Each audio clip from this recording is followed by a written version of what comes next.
Speak English in this group? I do. Love that when it happens. Y'all speak Texan? Learning. We're learning. Quick. Yeah, that's what I say. Get out Yeah. otherwise. No, I'm just kidding. My name's Vicki. I'm going to be your guide through the house story. Where are you ladies from? England. England? Okay. Okay, very good. Where are y'all from? Right here in Dallas. Okay, and what about y'all? Canada. Okay, what about y'all? France. France, okay, very good. Well, it's a pleasure to have all of you. We get people from all over the world every single day out here. We're going to get started because we have lots of information to cover about the ranch out here. I'm going to move this here in the back so I don't trip on it. Of course, this ranch was built in 1970. It was built by a gentleman by the name of J.R. Duncan. That's Mr. Duncan in the far right-hand corner with the plaid jacket on. His wife, Natalie, in the yellow blouse. They actually had three teenage boys when they built this ranch out here. Now, if you know anything about the show Dallas, you would know that the first 5 pilot episodes of the show, they were actually filmed at another ranch just a little northwest of here in a town called Frisco, Texas.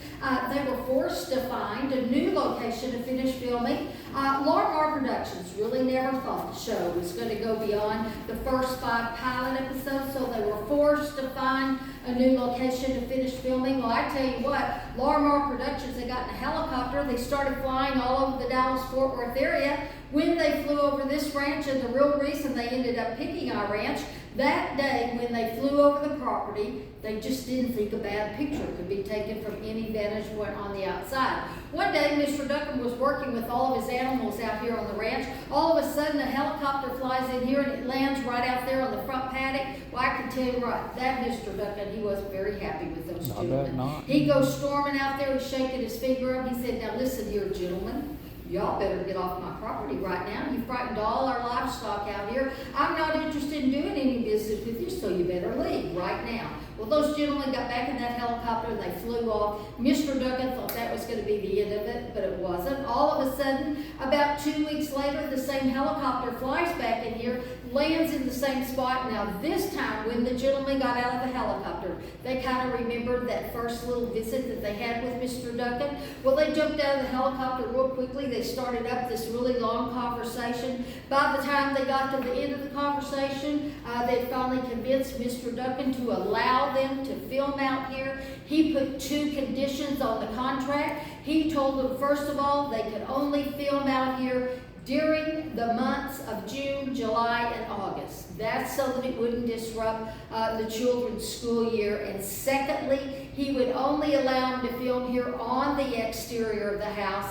Every single shot you ever saw on the show that had anything to do with an outside shot, whether it was a summer or winter scene, were filmed right here on location. Now, Larmar Productions ended up going back to Culver City, California.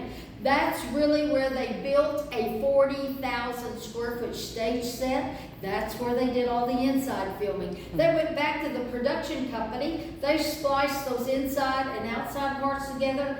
Guess what? They fooled the whole world. Made us all think that it was all filmed in one location. Now, Larmar Productions flew back into the downtown Dallas area one more time before they started filming out here. They go downtown Dallas in this beautiful old prominent neighborhood. All the homes down in that area are these great big old huge mansions behind these iron gates. They hooked up with a gentleman who happened to live in that neighborhood, and they paid him $17 million to let them reproduce the inside of his house on that stage set in California. Now, this house you're going to see today is about 6,000 square feet. It has 4 bedrooms, 7 bathrooms. I'm just glad I don't have to clean all those bathrooms, I tell you. Of course, things would move smoothly for the Duncans out here for a long time. Mr. and Mrs. Duncan did very well out here for many years, but all of a sudden when people from all over the world. Found out all those movie stars were here. I'm going to tell you what, people inundated the ranch from all over the world. People came out here by the thousands. They would stay 24 hours a day. They were wanting to get a picture, get an autograph, talk to them, or maybe even get some of their clothing as a souvenir. Of course, you know, when they had that famous cliffhanger called Who Shot JR, it was the very same thing. Once again, people inundated the ranch from all over the world. People started bringing cards and flowers and letters out here by the ton loads, and they brought truckloads of food out here. They were hoping that would make JR feel better after he got shot.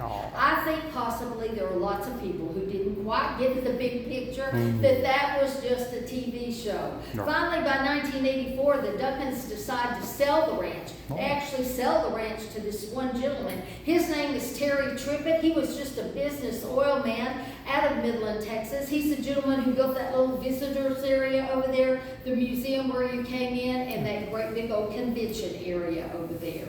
Now, we have had every kind of party out here you can ever imagine over the years. We let people rock and roll and have a good time. We've seen every single country and western entertainer out here for different clients when they're having great big old parties out here.